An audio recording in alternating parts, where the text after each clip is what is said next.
सरजमीन पर हम आपका इस्तेमाल करते हैं। इस मशीन हल्के की अवाम, ये गरीब नौजवान आपका इस्तेमाल कर रही है। अब आसिफ साहब हमारे बीच मौजूद है, आपको सलाम कर रहे हैं, आप उनका जवाब दीजिए, आपको जय भीम कह रहे हैं।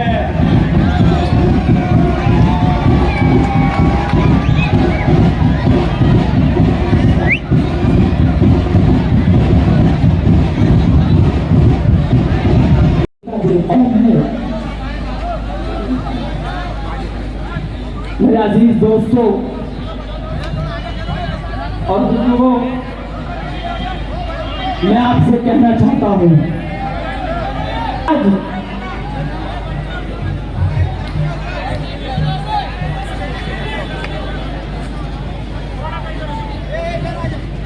जो नौजवानों, मुझे जब ऐसी बातों का पता चला ताकि वो ऐवान में आपकी बात कर सकेंगे, और हुआ भी यही। दलित और मुसलमानों ने, पिछड़ों ने मुत्तहिद होकर अपने वोटों से उनके अंदर गैरत जिंदा होती तो आने वाले 5 साल में जो वो आपके लिए कर सकते थे, वो औरंगाबाद का पैगाम दूंगा और उसके बाद मैं फिर अपनी सियासत को और अपनी आवाज को बुलंद करूंगा। लेकिन ऐसा नहीं हुआ।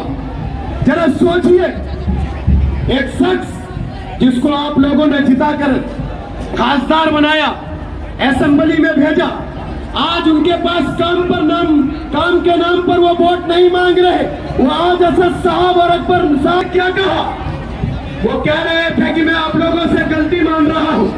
तो जरा सोचिए, उनसे सवाल करिए, क्या गलती मानने से हमारा आने वाला 5 साल का मुस्तकबिल संवर जाएगा? उनका बेटा इम्तियाज जलील एमएलए रह चुका है, 5 साल ये खासदार रह चुका है। उन्होंने मराठवाड़ा की तो बात करी, उन्होंने सीमांचल की बात करी, मुंबई की बात करी, तमाम तरीके की बात करी, लेकिन एक बार भी अपनी जुबान से ये नहीं कहा कि ये इम्तियाज जलील मेरे बगल में को ना जीतने दे। कौन से हमारे मुस्तकबिल को सवारा मेरे भाई? जरा सोचिए, मेरा वो कौम जो कभी सोता नहीं था कि समझो शहर में कभी अंधेरा होता नहीं, खुशियों की हंसी कभी सोने देती नहीं थी, कि शायद कभी रात होती नहीं थी, चारों तरफ खुशहाली थी, लोगों में भरा था। इसलिए नफरतों की एक साजिश रची गई, होने लगी लाशों की बारी, उजड़ता रहा कौम का मुस्तकबिल, और मौत घर घर में जाकर नाची, मौत घर घर। ये एक सिक्के के 2 पहलू है मेरे भाई। एक कहेगा कि मुसलमानों को रोकना है तो मुझे जिताओ, इम्तियाज जलील साहब कहेंगे अगर अतुल सावे को रोकना है तो मुझे जिताओ। ये इलेक्शन मेरे भाई ऐसा बना के दिखाओ, ना हिंदू का हो ना मुसलमान का हो, ये इलेक्शन भाईचारे का बनाओ, कि औरंगाबाद में बताओ कि एक इनकलाब लेकर आएंगे डॉक्टर साहब, और तमाम लोगों को इंसाफ दिलाएंगे, चाहे वो हिंदू हो, चाहे वो मुसलमान हो, चाहे वो दलित हो, पिछड़ा हो, आदिवासी हो, तमाम लोगों के लिए काम करने वाला लीडर चुनो मेरे भाई। ये लोग सिर्फ इत्तेहाद के नाम पर, हिंदू और मुसलमान के नाम पर वोट ले लेते हैं। अगर ये वोट ले भी लेते हैं मेरे भाई, ना ये हिंदू का काम करते, ना ये मुसलमान का काम करते। जब आप इनसे सवाल करोगे कि भाई काम कहाँ है, स्कूल कहाँ है, अस्पताल कर रहा हूँ, जिस चेहरे पर फरेब और मक्कारी का नकाब है, जो खुद को औरंगाबाद का शाहरुख खान कहता है। अरे मेरे भाई, मेरी माँ बहनें सुन रही है, हम लोग उस लीडर को भी मलामत नहीं गिरती कि आवाम के मसले और मसाइल को हल नहीं करते। वो 23 मुरब्बा मील हूँ मेरे भाई। मैं तो कहता हूँ डॉक्टर साहब को कि अगर मैं आपके लिए आया हूँ तो आप में कुछ तो बात है, इसलिए मैं आपके साथ हूँ। मैं जानता हूँ कि आपको कौम और मिल्लत का जज्बात है, पर उंगली उठाता है देने के लिए, उसको जवाब मैं आपके साथ हूँ। और मैं तो कहता हूँ कि जिसने स्कूल का एक मंजिल तो ना बनाया, मेरे भाई देखिए, एक इंसान आजादी नहीं है इन लोगों से। और मेरे ख्वाबों को लूटा है किसी ने। मैं सबकी खामोशी पर मुस्तहिल हूँ। मेरे लहजे में सच का बागपन है। मैं अपनी कौम की जिंदा नस्ल हूँ। पाखुदावाना अल्हम्दुलिल्लाहि रब्बिल आलमीन। बहुत बहुत शुक्रिया मेरे भाई। मैं बिला ताखीर हमारे उम्मीदवार एक बार जोर रहनुमाई करें। हमारे बीच मेरे बड़े भाई नासिर नादी साहब आ चुके हैं। एक बार जोरदार उनसे तालियों को उनका स्वागत कीजिए, जोरदार तालियां।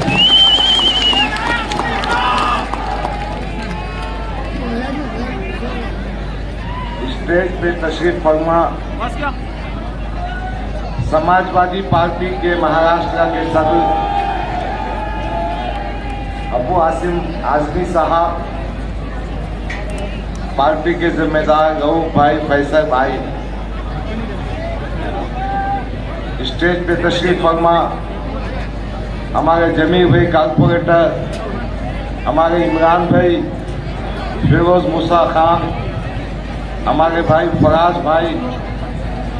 मैं किन किन नौजवानों का नाम लूं? हमारे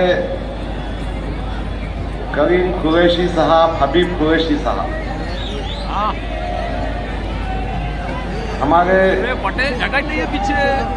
जमीयत अरब के भाई नासिर नादी चाउस साहब, हमारे खादू चाउस साहब, मूसा नादी चाउस,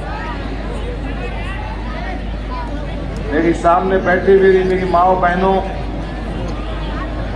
मेरी अवसरमर ताई, मेरी सपना बेटी, मेरे बुजुर्गों, मेरे नौजवानों, मैं किन अल्फाज में आपका शुक्रिया अदा करूं? मैं अबू आसिम साहब का शुक्रगुजार हूं कि उन्होंने मुझे सहारा दिया और आज इतनी बड़ी तादाद में आप मेरे सामने मौजूद हैं। मैं अल्लाह की बारगाह में शुक्र अदा करता हूं और आप सबका शुक्र अदा करता हूं कि आपने एक भाई के खातिर, एक बेटे के खातिर यहां जमा हुए हैं। मैंने आपको दावत दी थी, आप यहां मौजूद हुए। मैं आपका एहसानमंद और शुक्रगुजार हूं। मेरी माओ बहनों, मैं दलित समाज का भी शुक्रगुजार हूं, मराठा समाज का भी शुक्रगुजार हूं। क्यों तो साहब, मैंने ये सोचा था और मैं जानता हूं अबू आसिम भाई भी इस बात की वजाहत करेंगे। ये बच्चों को क्या प्रॉब्लम है? खाओ मैडम, भाई साहब खामोश बैठ। मेरा कहना यह है कि भारत देश में सियासत एक समाज से नहीं हो सकती। एक समाज के नाम पर हम इख्तियार में नहीं पहुंच सकते। इसीलिए मैंने बहुत मेहनत करके 2019 में प्रकाश अंबेडकर साहब को और एमआईएम को एक किया था। मगर अफसोस की बात है कि ये युद्ध टिकी नहीं। आज समाजवादी पार्टी उसी मकसद पे चल रही है कि समाज के तमाम तबकात को साथ में लेकर हम चल सकेंगे। अजीजा ने गिरामी, दलितों का मसला हो, मुसलमानों का मसला हो या ओबीसी का मसला हो, सच्चाई ये है कि ये हिंदुस्तान में, ये महाराष्ट्र में, ये औरंगाबाद में मजलूम, मेरे भाई कह रहे थे कि इम्तियाज जलील ने वंचित बहुजन अघाड़ी और एमआईएम की युति तो गई। ये सब जानते हैं, ये सब जानते हैं।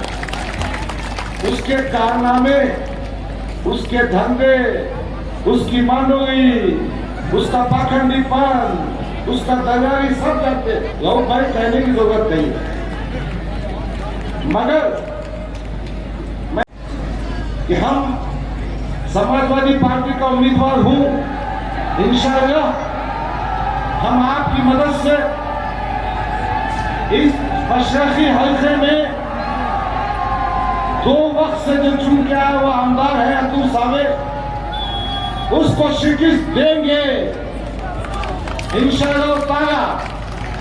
हमारे गैर मुस्लिम भाइयों की मदद से, हमारे ईमान वाले भाइयों की मदद से, हमारे साथियों की मदद से हम आरएसएस का जनाजा निकालेंगे।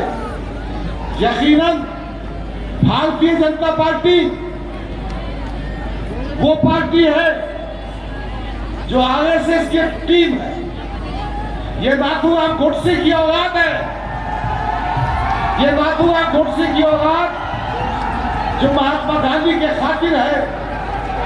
इनको सबक सिखाना बहुत जरूरी है। अजीजा ने गिरामी, मैं खुद मोहतरम अबू आसिम साहब को सुनने के लिए जमा हुआ हूं। मेरे आने का मकसद यह है कि मैं अबू आसिम साहब को सुनूं, मगर 2 या 3 बातें मैं आपसे कहना चाहता हूं। मैं अपनी बहनों से, दलित समाज से और मुसलमानों से कहना चाहता हूं, एक एमएलए को 1 महीने में 2,60,000 तनख्वाह मिलती है। मैंने ये अहद किया है, मैंने ये तय किया है और इसका वादा मैं आपके सामने कर रहा हूं अबू आसिम आजमी को गवाह रखकर कि मेरी तनख्वाह का मैं 1 पैसा भी नहीं उठाऊंगा। ये पैसों का एक फंड बनाऊंगा। साल में तकरीबन 32 लाख जमा होते हैं और ये फंड से मेरे गरीब बहनों की, मेरे बच्चों की, नौजवानों की, जरूरतमंदों की बिना लिहाज मजहब और मिल्लत मैं मदद करूंगा। एक ट्रस्ट बनाऊंगा। राजनीति में पैसा कमाने को नहीं आया। मैं डिक्लेयर कर रहा हूं 5 साल की जो तनख्वाह होगी हर महीने बैंक में जमा कर दी जाएगी।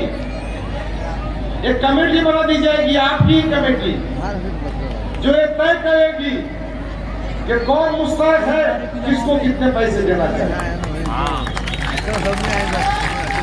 मैं ये भी कहना चाहता हूं, अगर किसी मुसलमान बच्चे पर, किसी दलित पर, ओबीसी पर महाराष्ट्र की पुलिस जुल्म करती है, आपका एक फोन कॉल काफी है। गफ्फार खादिर खुद दौड़कर पुलिस स्टेशन आएगा। बाकी वर्दी में जो पुलिस वाले मस्ती करते हैं, उनकी मस्ती को खत्म करूंगा। पुलिस का नाइंसाफी और जुल्म के खिलाफ एक चट्टान बनकर खड़े होगा। अजीजा ने गिरामी, मैं एक बात और कहना चाहता हूं कि हमारे इलाके में मशरकी हल्के असेंबली में जो स्कूल है, वो जिला परिषद के हो या म्युनिसिपैलिटी के हो या प्राइवेट के स्कूल हो, इनका मियार ऊंचा करने का काम करूंगा। किसी बच्चे को प्राइवेट स्कूल में जाकर मोटी फीस देने की जरूरत नहीं होगी। मैं वादा कर रहा हूं और मैं वादे में भी पक्का हूं, निपटने भी पक्का हूं। अल्लाह ने इतनी ताकत दी है, अल्लाह रब्बुल इज्जत का एहसान है कि जो बात मैं ठान लेता हूं ना, उस पर अमल भी करता हूं। आज अस्पतालों का मसला है, इंशाअल्लाह ताला हम अपने फंड से, हुकूमत की मदद से हर महीने में अस्पताल बनाएंगे, मोगा क्लिनिक बनाएंगे। आप परेशान मत होइए। मेरा भाई अबू आसिम महाराष्ट्र के कैबिनेट का मिनिस्टर बनेगा। अबू आसिम वो बहादुर इंसान है जिसने औरंगाबाद में हमेशा मदद की है। डॉक्टर मतीन की रिहाई का मामला हो या मराठवाड़े में ख्वाजा यूनुस को पुलिस कस्टडी में मौत का मामला हो या अल्ताफ की मदद करने का मामला, आसिम साहब, मैं नहीं, पूरा महाराष्ट्र आपका एहसानमंद है। तो मैं कह रहा था कि अबू आसिम, जब महाविकास अघाड़ी की हुकूमत बनेगी, कैबिनेट मिनिस्टर बोल के हल्फ देगा और आपकी ताकत बंद करेगा। अबू आसिम मुसलमानों की तो मदद करेगा ही, मेरे दलित बहनों को, मेरे दलित भाइयों को, मेरे ओबीसी भाइयों को बताना चाहता हूं, इंसाफ की जंग में अबू आसिम आपके साथ खड़े होगा। मेरे माओ बहनों, मेरी अम्बेडकरी जनता, मेरे ईमान को मानने वाले भाई, मैं ये कहना चाहता हूं कि लोगों के बहकावे मत आओ। देखिए, 2019 से 2024 तक मैंने पूरे हल्के में 200 वोटर्स रजिस्ट्रेशन के कैंप मुनाकिद किए और आज ये ताकत पर मुझे अपनी कामयाबी का यकीन था, मगर मुझे बहुत दुख के साथ कहना पड़ता, जिस सियासी पार्टी को मैंने जिंदगी के 10 साल दिए, उसके कौमी सदर को मुझसे बात करने के लिए 2 मिनट का टाइम नहीं था। आसिम भाई, ये तमाम वाकयात होने के बाद मैंने ऐसी ही मीटिंग की थी अपने कंपाउंड पर, 2 कुंटल का खाना भी बस नहीं हुआ। ये सब साथियों ने कहा डॉक्टर साहब चुनाव लड़ना है, ये सब साथियों ने कहा हम तुम्हारा साथ देंगे, ये सब साथियों ने कहा आप कोई भी पार्टी का टिकट लाओ। मगर क्या हुआ, हमारी पार्टी जो पुरानी थी, उन्होंने कांग्रेस के दरवाजे बंद कर दिए। मैंने आसिम भाई को फोन किया, आसिम भाई ने कहा डॉक्टर साहब आप आ जाइए, और आसिम भाई ने जो मुझ पर एहसान किया उसके लिए मैं भी शुक्रगुजार हूं, ये पूरी जनता भी आपके शुक्रगुजार। मैं एक बात और कहना चाहता हूं, वो सुनील गोगाटे हो या उसमताई हो, ये भारत गायकवाड़ हो या वक्रे हो, ये मेरे गैर मुस्लिम दोस्त है, वो सुगम डोंगरे हो या घाटे हो, ये सब भाग कर मेरे पास आए, इन्होंने मेरी मदद करने का वादा किया। मैं शुक्रगुजार हूं गरीब कुरैशी, हबीब कुरैशी, उनके तमाम साथियों का, जिन्होंने बहुत ताकत के साथ मेरा साथ देने का वादा किया और साथ दे रहे हैं। मैं जमी दौलत के उन नौजवानों का, खास तौर पर नासिर नादी जाऊश, मूसा जाऊश, इनका शुक्रगुजार हूं। मैं जमीर खान से, मैं हमारे दोस्त फराज खान, हमारे गाजीपुर के इमरान भाई, मैं एमके मुस्तफा खान, मेरे साथी सोहेल जलील, मेरे तमाम जो साथी है, हमारे समीर जाऊश, गुड्डू भाई, आशिम भाई, और सबसे वादा करता हूं कि गफ्फार आदमी वो आदमी नहीं जो फोन का रिसीव नहीं करता। गफ्फार आदमी आपका फोन का रिसीव करेगा। गफ्फार आदमी वो आदमी है जिसके दरवाजे खुले हैं। मैंने बात चुन किया और एमएलए एमपी को देखा कि वो दरवाजा भी खुला नहीं रखते। मैं वो आदमी हूं जो आपके बीच में रहूंगा, बालकनी में से हाथ नहीं बताऊंगा भाई, बालकनी में से हाथ नहीं बताऊंगा। मुझे मेरे बच्चों को लंदन हासिल, तालीम हासिल करने के भेजना नहीं है, बस एक बार ताकत से आप साथ दीजिए। समाजवादी पार्टी महाराष्ट्र में महाविकास पार्टी का हिस्सा है। महाविकास अघाड़ी की हुकूमत आएगी, गवर्नमेंट के जरिए, अबू आसिम आजमी के जरिए हम स्कीमात लाएंगे। दूसरी बात, मैं जो खास तौर पर मुस्लिम नौजवानों से कहना चाहता हूं कि हम रिजर्वेशन की जंग को आगे तक ले जाएंगे। ताकि तालीम के मैदान में जिस तरह से डॉक्टर बाबा साहब अम्बेडकर ने अपने समाज को एहसान किया, उनको तालीम में, रोजगार में और सियासत में रिजर्वेशन दिया। ठीक है, हम तालीम और रोजगार में मुसलमानों के रिजर्वेशन की बात करेंगे और मुझे उम्मीद है कि ये क़ियादत उसको अंजाम तक पहुंचाएगी। की औकात की तादाद जो हमारी मिल्लत है, अल्लाह की मिल्कियत है, गरीबों का हक है, वो भी हम गैरों के जगहों से, हुकूमत के जगहों से निकालेंगे और कौम मिल्लत के इस्तेमाल की। मैंने उलमाए दीन से खुसूसी गुजारिश करना चाहता हूं कि आप हमारे बुजुर्ग हैं, आप हालात को समझते हैं, आपसे गुजारिश है कि इन हालात में आप हमारी रहनुमाई करें, हमको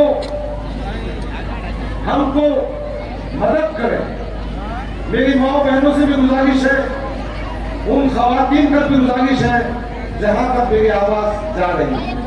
मैं तो आपके बीच में आते रहूंगा, सभाएं होती रहेंगी, वक्त बहुत कम है, इसलिए हम चंद मिनटों में पहले मोहतरम अबू आसिफ साहब का इस्तेमाल करेंगे, चंद साथियों का इस्तेमाल करेंगे, फिर हम अबू आसिफ आदमी साहब को सुनेंगे। मैं सबसे पहले अबू आसिफ साहब के इस्तेमाल के लिए मैं अपने दौर से इस्तेमाल करना चाहता हूँ।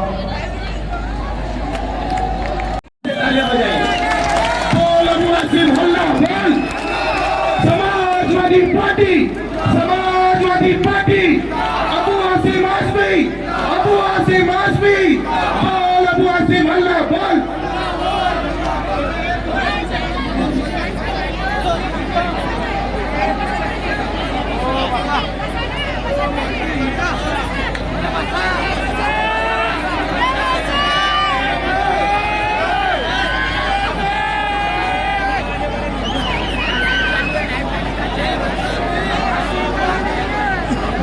आज औरंगाबाद में समाजवादी पार्टी के उम्मीदवार मोहतरम अब्दुल गफ्फार कादरी साहब के इस जन सैलाब में आए हुए जनाब विजय भंडारे साहब, आरजेडी प्रेसिडेंट मोहतरम कलीम कुरैशी साहब, हबीब कुरैशी साहब, नासिर मेहदी चाउर साहब, आदिल चाउर साहब, मूसा मेहदी चाउर साहब, जमील खान साहब, मूसा फिरोज खान साहब, फराज साहब, डॉक्टर मीर कादरी साहब, मुस्तफा खान साहब, ओवैस आलम साहब, सुनील पुराटिके साहब, सलमान चाउर साहब, अब्दुल जऊर साहब, फैसल साहब, नसीम सिद्दीकी साहब, मुन्ना साहब, सुहेल जलील साहब एंड समाजवादी पार्टी के तमाम अहदेदारान, मेरे सामने बैठे दाएं और बाएं तमाम बुजुर्गों और बड़ी तादाद में मेरी माओ और बहनों, अस्सलाम वालेकुम रहमतुल्लाहि व बरकातहू। हंगामा खड़ा करना मेरा मकसद नहीं, हंगामा खड़ा करना मेरा मकसद नहीं। मेरी कोशिश है कि सूरत बदलनी चाहिए। मेरे सीने में ना सही तो तेरे सीने में सही हो कहीं भी आग, लेकिन आग जलनी चाहिए। नौजवान साथियों, मुझे बहुत खुशी है कि मुझे बहुत ही अच्छे मजबूत उम्मीदवार मिले हैं। मैं हमेशा एक गाना गाता हूँ, किसी का हृदय जब कोई तोड़ दे, तड़पता हुआ जब कोई छोड़ दे, तब तुम मेरे पास आना प्रिय, मेरा घर खुला है, खुला ही रहेगा, मेरा घर खुला है, खुला ही रहेगा। वाकई मैं तो नाम सुनता था डॉक्टर साहब का बहुत दिनों से कि बहुत मजबूत उम्मीदवार है, और अल्हम्दुलिल्लाह अल्लाह ने उनको मेरे पास भेज दिया। डॉक्टर साहब, ये जन सैलाब, ये लोगों की मोहब्बत, भीड़ तो बहुत आती है, लेकिन भीड़ के अंदर जोश भी जब होता है ना, तो वो जन सैलाब ये कहता है कि आप पक्का इंशाअल्लाह चुनकर रखी वाला आने वाले हो। आपने देखा, मैं एक बार मैं मेंबर ऑफ पार्लियामेंट था राज्यसभा में, उसके बाद तीन बार एमएलए रह चुका हूं, मैं चौथी बार जा रहा हूं, लेकिन मैंने असेंबली में कभी भी फिरका परस्तों के सामने घुटने नहीं देखे, चाहे कोई भी इश्यू हो, जब भी लोगों ने कोई फिरका परस्ती की बात किया, मैंने डट कर इनके मुकाबला किया। लेकिन ऐसा भी लोग था मेरे पास कि मेरे पास कोई एमएलए नहीं था, मैं अकेला एमएलए था। मैं ही बैनर पकड़ता था, मैं ही नारा लगाता था अकेले। अभी मेरे पास तो पहले 4 एमएलए थे, 3 हुए, 1 हुए, 2 हुए, और अब की बात मुझे एक मजबूत एमएलए मिलेगा इंशाअल्लाह। डॉक्टर साहब, जिस दिन आप मेरे साथ हाउस में आओगे, मैं आपको वादा करता हूँ किसी के माने जो भी मिला हमारे कौन की तरह काम कर देंगे। हम बहुत बर्दाश्त कर चुके हैं। अब हमें याद है, हम जो पैदा नहीं हुए थे उस वक्त इस देश की आजादी के लिए कितनी बड़ी लड़ाई लड़ी गई। कहते हैं वक्त ऐसा भी एक वक्त इस मुल्क में आया कि ये उलमाए कराम जिनको आज जिनके कपड़ों को देखकर इनको दहशतगर्दी याद आती है, यही उलमाए कराम इस मुल्क में अंग्रेजों के सामने चट्टान की तरह खड़े हो जाते थे। और अंग्रेज परेशान हो गया कि अरे बाप रे बाप, ये क्या होगा, ये मुसलमान जो है हमारे रास्ते में रोड़े की तरह आ जाते हैं, हम अपनी अंग्रेजियत के फरोग में हमारा काम नहीं होता है। उन्होंने अपने आला अफसरान से पूछा कि क्या करोगे उलमाओं का? उन्होंने कहा जो भी सामने आता है उसे कत्ल कर दो। हज़रात निगरानी, इस मुल्क में ऐसा भी वक्त आया कि तमाम उलमाओं को शहीद कर दिया गया। एक आलिम उस इलाके में बचा नहीं। लोग अपनी मैयत को कंधे पर रखकर एक गांव से दूसरे गांव, तीसरे गांव से तीसरे गांव ढूंढते थे कि कोई आलिम जिंदा हो जो मेरे मैयत का नमाज़ जनाज़ा पढ़ा सके। तारीख में लिखा है ऐसा भी वक्त आया जिस इलाके में कोई भी एक आलिम जिंदा नहीं रहा। जब मैयत खराब होने लगी तो मुसलमानों ने अपनी मैयत को बगैर नमाज जनाज़ा के कब्रिस्तान में दफना दिया। जब गुलिस्तान को खून की जरूरत पड़ी, सबसे पहले गर्दन हमारी कटी। अब ये कहते हैं अहले चमन, ये हमारा चमन है, तुम्हारा नहीं। दोस्तों, जब इस मुल्क की आजादी हुई 1947 में, मोहम्मद अली जी, आ जाओ तुम, यहाँ का मुसलमान अपने सरो सामान की गठरियां बनाकर अपने सरों पर वजन रखकर पाकिस्तान की तरफ रवा दवा था। उस वक्त दिल्ली की जामा मस्जिद की सीढ़ियों से मौलाना अबुल कलाम आजाद ने कहा है मुसलमानों, तुम यहाँ पे छोड़कर बन जाओ, तुम चले जाओगे तुम्हारी हजारों मस्जिदें वीरान हो जाएंगी, तुम्हारी मस्जिदों में कोई अजान देने वाला नहीं होगा। तुम्हें याद नहीं है क्या? तुम्हें यही कि गंगा में वजू करके तुमने यहाँ की जमीन पर नमाज पढ़ा है, मत जाओ, तुम्हें खुदा का वास्ता है। तुम्हें जामा मस्जिद का मीनारा आवाज दे रहा मुसलमान, रुक जाओ। तुम्हें ताजमहल का हुस्न आवाज दे रहा मुसलमान, रुक जाओ। तुम्हें अल्लाह का वास्ता है, तुम इस मुल्क को छोड़ के मत जाओ। और मुसलमान उनकी आवाज पर यहाँ रुक गया था। आज क्या हमारे हालात हैं? 1947 के बाद 1949 में हमारी मस्जिद में मूर्ति रख दी गई। जहां हमें इंसाफ की बात कही गई थी, वहां सबसे पहले बाबरी मस्जिद में एक मूर्ति रख गई और उस मूर्ति के रखने की वजह से 1992 में बाबरी मस्जिद को शहीद कर दिया गया। और आज हमसे वफादारी का सर्टिफिकेट मांगा जाता है। आज हालात देश के बहुत खराब हैं, बहुत ही खराब हैं।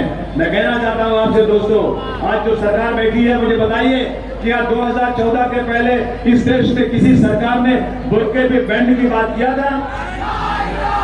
आज बुर्के पे बैंड की बात चल रही है। स्कूल में बच्चियां बुर्का पहन के नहीं जा सकती। क्या इससे पहले कभी गाय और बैल के नाम पर किसी का कत्ल किया गया था? 2014 के पहले कभी नहीं किया गया था। आज निहत्ते मुसलमानों को गाय और बैल के नाम पर पकड़कर नंगा करके पेड़ में बांध करके मारा जा रहा है। आज तक हमने किसी से नहीं कहा कि तुम कलमा पढ़ो, हमने किसी गैर मुस्लिम भाई को नहीं कहा कि तुम नारे तकबीर बोलो, लेकिन अकेले मुसलमानों को पकड़ करके नंगा करके उनको मारा जाता है और गाय और बैल का गोबर उनको खिलाया जाता है। कब तक बर्दाश्त करेंगे हम ये? मुझे बताइए आप कौन सी गलती की हमने? एक छोटा सा पौधा सा एमएलए है, नाम लेने में मुझे जबान मेरी नापाक हो जाएगी। वो कहता है कि मैं मस्जिद में घुसकर मुसलमानों को मारूंगा। मेरा चैलेंज है उसको, मेरा चैलेंज है उसको।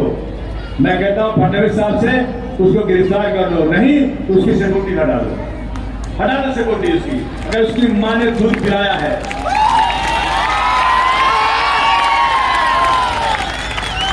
मेरी मस्जिद में घुस के मारोगे और सिक्योरिटी में चलोगे?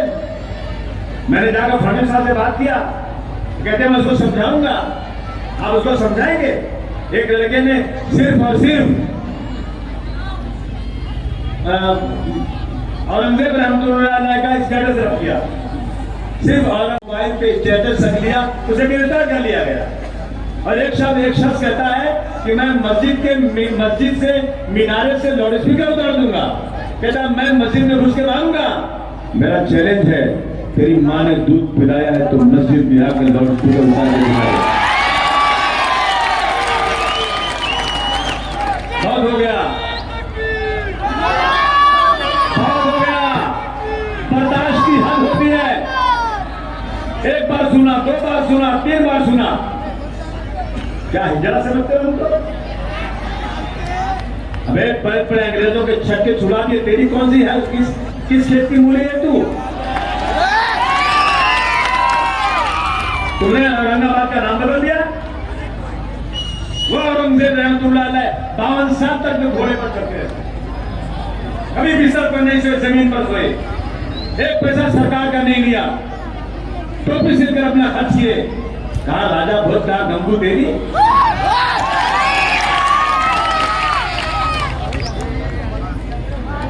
किसका राज था जब भारत को सोने की चिड़िया था?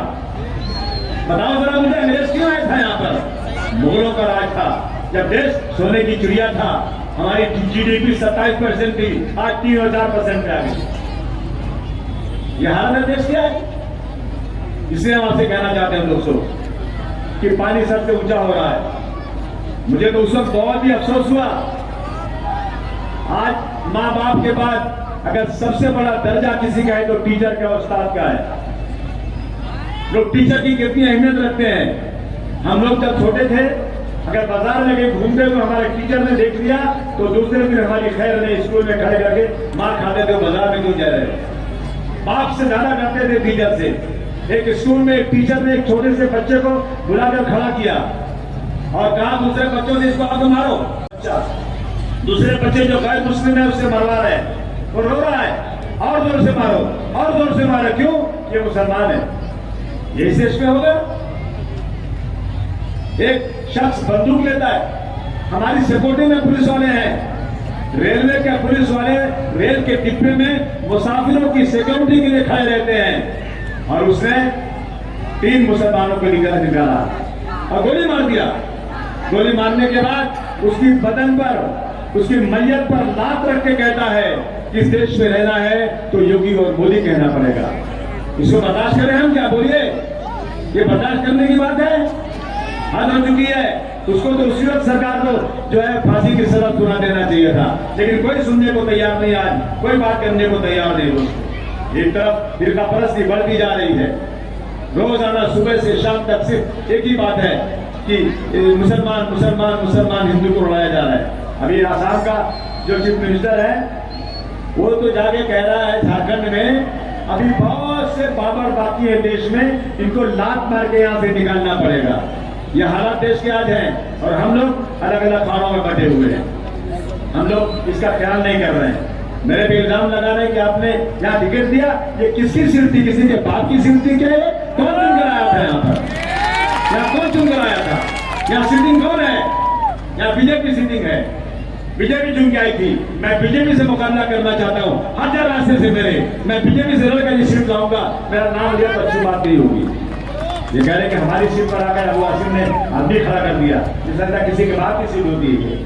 जब मैं लड़ रहा था मेरे सामने उम्मीदवार खड़ा किया, मेरा बेटा लड़ रहा था वो उम्मीदवार खड़ा किया, हालांकि जीते कहीं नहीं, हर जगह हार गए, लेकिन सामने खड़ा करके वोट काटने की कोशिश हमारा करते हैं और इल्जाम हमारे ऊपर लगाने की बात करते हैं दोस्तों ये। इसलिए मैं आज कहना चाहता हूँ दोस्तों, आज तो वक्त बहुत खराब है। हमने जब ये लोग कह रहे थे ना, अब की बात 400 पार, अब की बात 400 पार, क्या भाई ये कहता है अयोध्या से वहां का जो लड़ने वाला था MP, एक बार हमको 400 पार कर दो, हम देश के संविधान को बदल देंगे।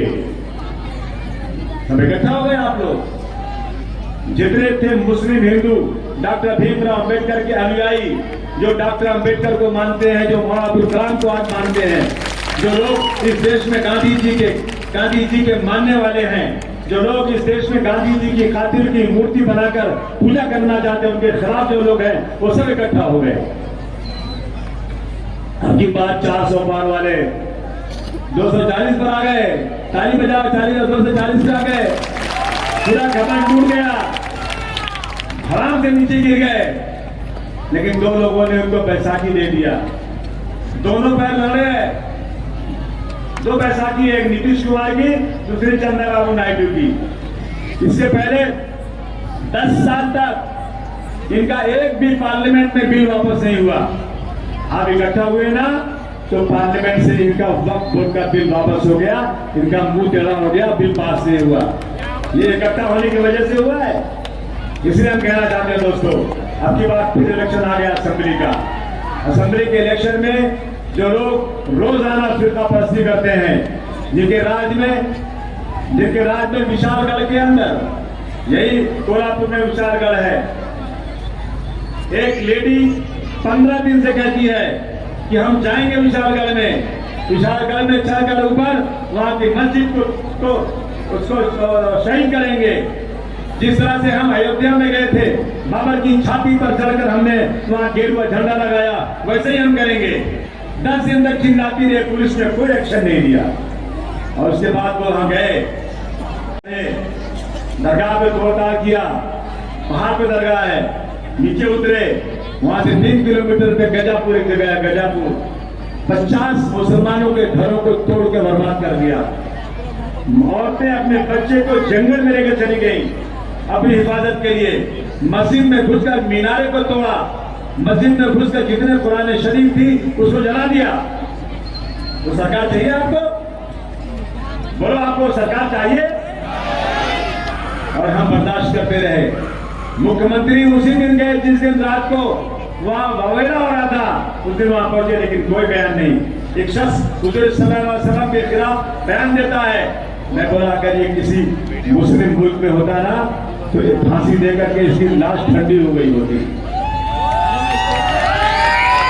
हुजूर सल्लल्लाहु अलैहि वसल्लम के खिलाफ कहते, दुनिया में जितने लोग हैं एहतराम के काबिल, दुनिया में जितने लोग हैं एहतराम के काबिल, मैं सबको मानता हूं मगर मुस्तफा के बाद।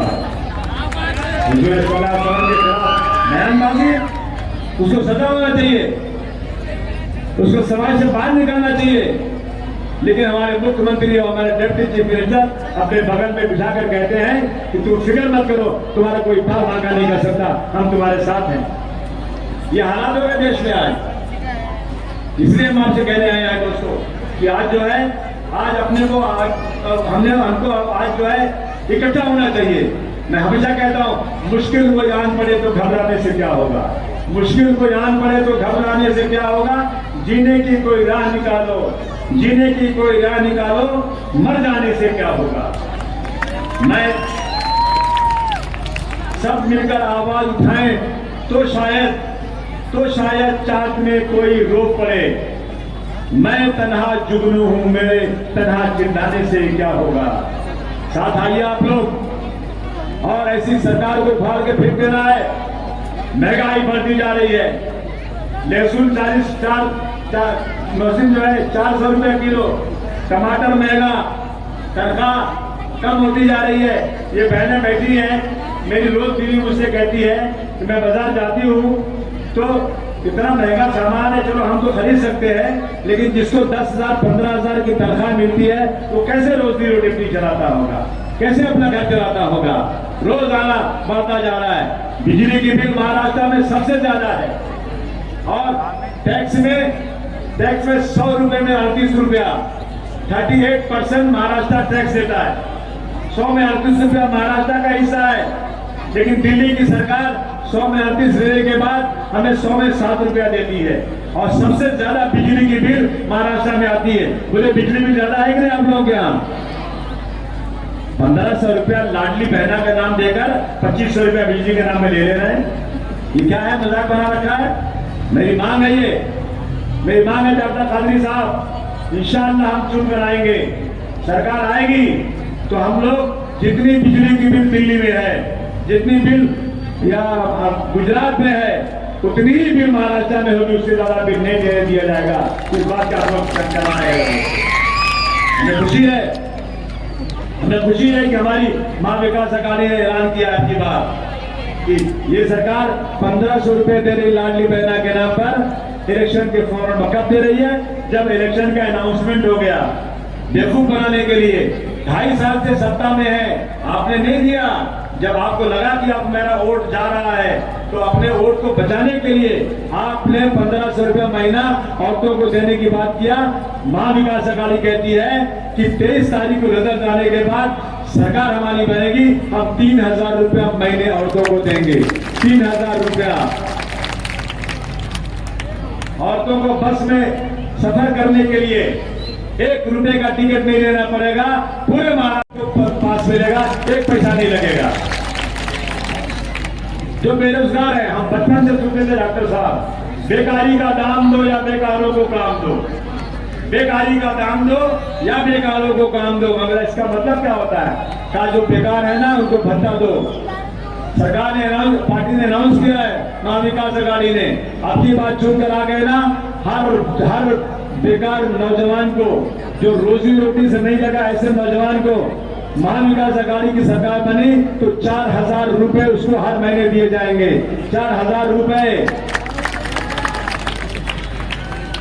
लोग बेचारे अस्पतालों में भागते रहते हैं, कैंसर की बीमारी हो गई, आजकल जो है गुर्दे की बीमारी हो गई, टीबी हो गई, हार्ट की बीमारी हो गई, फिर एफडीआई 5 लाख रुपया, 10 लाख रुपया सरकार ने अपनी तय किया है। महा विकास अघाड़ी ने अपनी बार अनाउंस किया है, अगर उनकी सरकार आ गई ना, 25 लाख रुपए का इंश्योरेंस हर गरीब का बनाया जाएगा। 25 लाख रुपए तक की इलाज फ्री, दवाई फ्री। और याद रखना, सरकार ने जो ऐलान किया है ना, अगर वो काम नहीं करेगी ना, मैं और डॉक्टर साहब हाउस चलने नहीं देंगे जब तक पूरा काम नहीं करोगे। और आपने जगह है, मैंने हाउस में वो काम नहीं होने दिया जो सरकार ऐलान करती है वो नहीं काम करती है। तो इसका हमारा पूरा आपको यकीन पूरा है। इसलिए दोस्तों, अब की बार डॉक्टर साहब के साथ नाइंसाफी हुई है। एक बार इलेक्शन लड़े, कितने वक्त आए थे आप? एक ही बार आया। और पहले वो हम लोग कबड्डी खेलते हैं ना, कबड्डी खेलते जाते हैं ना, तो जो लाइन रहती है, पकड़ने वाले रहते हैं, थोड़ी सी लाइन छूट जाती है और लाइन पकड़ते एक सूट बाकी रह जाता है और सांस टूट जाती है। तो बड़ा अफसोस होता है, वही हालत है कि इन्होंने डॉक्टर साहब ने कई लाख वोट दिए होंगे। कितने वोट दिए थे? डॉक्टर साहब ने 80,000 वोट लिए और 3000 वोट लिए होते ना, और तो मेरे साथ असेंबली में पहुंच गए होते। सिर्फ 3000, दोनों बार हारे 3,000 वोट से। और अब की बार इंशाअल्लाह डॉक्टर साहब आपके झोली में कई हजार और ज्यादा आएंगे, कब आने का सवाल ही नहीं पता। बोलो सच्चाई है कि नहीं? वादा करो आप लोग, आपकी बात कितना वोट देंगे? जोरदार तरीके से। आपको पता है डॉक्टर साहब, समाजवादी पार्टी की सरकार यूपी में आई। उत्तर प्रदेश में समाजवादी क्या चाहती है, सुनो आप। यूपी में माइनॉरिटी के बच्चों को आईएएस आईपीएस बनने के लिए एक नई इमारत बनाई गई। उसमें बड़े बड़े टीचर्स प्रोफेसर आए कि इनको आईएएस आईपीएस की ट्रेनिंग दो, और उनको लिए 15 करोड़ रुपए का फंड अखिलेश यादव ने दिया। वही काम हम लोग इंशाअल्लाह यहाँ करके दिखाएंगे आपको। यूपी में फसाद हो गया था एक बार, यहाँ भी फसाद हुआ था, मैं आया था ये पे, गोली मार दी गई थी। एक शख्स अपने घर में था, पुलिस वाले ने बैठ के गोली मारा उसको। जब मैंने असेंबली में उठाया ना, फडणवीस से कहा नहीं, गलत बोल रहे हैं आप। मैंने कहा मैं गवाही मेरे पास है, नहीं माने मेरी बात, नहीं सुना उन्होंने मेरी बात। और उसके बाद क्या दिया उनको? कुछ मुआवजा नहीं मिला उनको, 1 पैसा मुआवजा नहीं। लेकिन उत्तर प्रदेश में जब फसाद हो गया था, तो मरने वालों को के परिवार को अखिलेश यादव ने 15 लाख रुपया दिया था। कितना? 15 लाख रुपया। और जिन पुलिस वालों ने वहां पर बराबर से काम नहीं किया, उन सबको सस्पेंड कर दिया था अखिलेश यादव ने। वहां के एमपी को, वहां के एमएलए को, जो लोग फिरका परस्ती में थे, सबके हाथों में हथकड़ी लगाकर अखिलेश जी ने जेल में भेज दिया था। शर्म आना चाहिए इन लोगों को, जब मुसलमानों को मारते हैं तो उनकी और तरक्की कर देते हैं ये लोग। और आप सुनिए, उन लोगों को घर बनाने के लिए झोपड़े थे उनके गरीबों के, अखिलेश यादव ने 1800 करोड़ रुपया अपने खजाने से उन गरीबों को घर बनाने के लिए दिया था, और आज तक आजाद हिंदुस्तान में किसी ने ये काम नहीं किया। ये मेरा चैलेंज है कि वो जाके बता दे काम किया इस तरह से। समाजवादी पार्टी इस देश में हर शख्स के लिए, चाहे हिंदू हो या मुसलमान, सिख हो या ईसाई, सबको एक तरह से देखती है। मुलायम सिंह यादव हिंदू थे, अखिलेश यादव हिंदू है, लेकिन आज अब मुलायम सिंह यादव या अखिलेश यादव कभी भी जिंदगी में कभी भी फिरका परस्ती नहीं करते, इसलिए मैं उनके साथ खड़ा हूं आज। इसलिए मैं आपसे कहना चाहता हूं, एक बार समाजवादी पार्टी को ताकत दे दो, और मुझे उम्मीद है अब की बार जो सर्वे आ रहा है ना, उस सर्वे से जाहिर हो रहा है कि अब की बार महाविकास अघाड़ी और महाअघाड़ी, एक तरफ बीजेपी का जो अलायंस है, दूसरी तरफ कांग्रेस समाजवादी का जो अलायंस है, उसमें सिर्फ 5, 10, 15 सीटों को फर्क रहने वाला है। 5, 10, 15 सीटें, और मैंने 8 सीटें खड़ी की है। आप हाथ मिला के दुआ कर देना, मेरी सीटें चुनकर आ गई और मेरी सीटों के बगैर सरकार नहीं बने ना, तो मैं मामला ऐसा कर दूंगा कि आप सोच नहीं सकते कि क्या हो गया इस देश के अंदर। ये मैं आपसे कहना चाहता हूं दोस्तों, ये कह रहे आपसे आए थे दोस्तों, हमें उम्मीद ही नहीं, हमें पूरा भरोसा है इंशाअल्लाह ताला अब की बार औरंगाबाद में समाजवादी की साइकिल चलेगी कि नहीं चलेगी? चलना ही चाहिए। जितने सामने आ रहे हैं ना, वो बोगस है, किसी काम के नहीं है, किसी काम के नहीं है। बैठिए बात सुनिए अभी।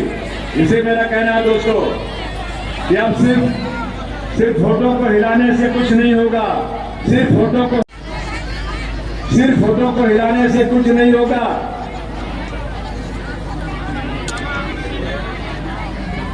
सिर्फ फोटो को हिलाने से कुछ नहीं होगा। जिंदगी के लिए बेमौत मरते ही क्यों हो, और अहले ईमान हो तो शैतान से डरते क्यों हो? तुम भी महफूज कहां अपने ठिकाने पे हो, बाद अखलाक तुम ही लोग निशाने पे हो। सारे गम सारे शिकवे सारे गिरे भुला के उठो, सारे गम सारे शिकवे भुला के उठो। जो भी झगड़े आपस में भुला के उठो। अब अगर एक ना हो पाए तो मिट जाओगे, तुम भी खुश पत्तों की तरह बिखर जाओगे। मैं आपसे कहने आया हूं दोस्तों आज कि हम लोग सब कुछ भूल करके, जिस तरह से इंडिया अलायंस में हम लोगों ने एक साथ मिल करके 400 पार वालों को 240 पे लाया, अब की बार इनको ला दो कम से कम 70-75 सीट पर, बाकी महाविकास अघाड़ी की सरकार ला दो, इंशाल्लाह इनकलाब आ जाएगा महाराष्ट्र के अंदर। सबसे बड़ी बात यह, एक ही बात कहता हूं कि जो सरकार हुजूर सल्लल्लाहु अलैहि वसल्लम के खिलाफ गुस्ताखी करने वाली हो, उसे सलाम उठना चाहिए, एक लोगों का हाथ उठना चाहिए। लड़ाई हमारी उनकी है, हमारी लड़ाई है। बीच में हट जाओ तुम लोग, तुम दलाल लोग हो, तुम अंदर से मिले हुए हो। अब ये जरूरत नहीं तुम्हारी इस वक्त जरूरत है डॉक्टर साहब की। इस वक्त है वो लोग जो वाकई इस मुल्क के लिए कुछ करना चाहते हैं। हट जाओ पीछे, डॉक्टर साहब की डायरेक्ट टक्कर है फिर प्रश्नों से, और आप साथ रहेंगे ना, ये उनको पढ़े देंगे, पक्का पढ़े देंगे अब की बार। और डॉक्टर साहब यहाँ से समाजवादी पार्टी की साइकिल पर बैठ के जाएंगे कि नहीं जाएंगे? जोर से बोलो, तुम्हारी निशानी क्या है? और जोर से बोलो, पतंग का नंबर क्या है? 5 नंबर मेरा भी है। अरे मेरी भी साइकिल बम्बई 5 नंबर की है, यहाँ भी 5 नंबर की है। साइकिल बहुत जबरदस्त चीज है, पेट्रोल डीजल की जरूरत नहीं, बहुत ट्रैफिक है, ऐसे आप निकल जाओगे। जब मैं चुन के आया था ना, साइकिल से गया था असेंबली, आपको भी साइकिल चलना पड़ेगा। अब उन दोनों डबल साइकिल में जाएंगे, साइकिल पे मैं चलाऊंगा, डॉक्टर को बुझाऊंगा। ये तमन्ना पूरी करोगे? बोलो भाई, अगर हाथ उठा के बोलना भाई को यार, कहा भाई तुम लोग क्यों भी हाथ उठाते यार?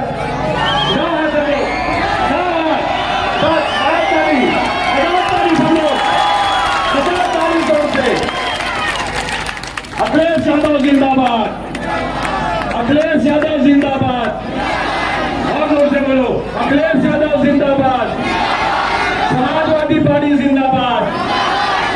पहले लड़े थे गोरों से, अब लड़ेंगे चोरों से। पहले लड़े थे गोरों से, जोर से बोलो,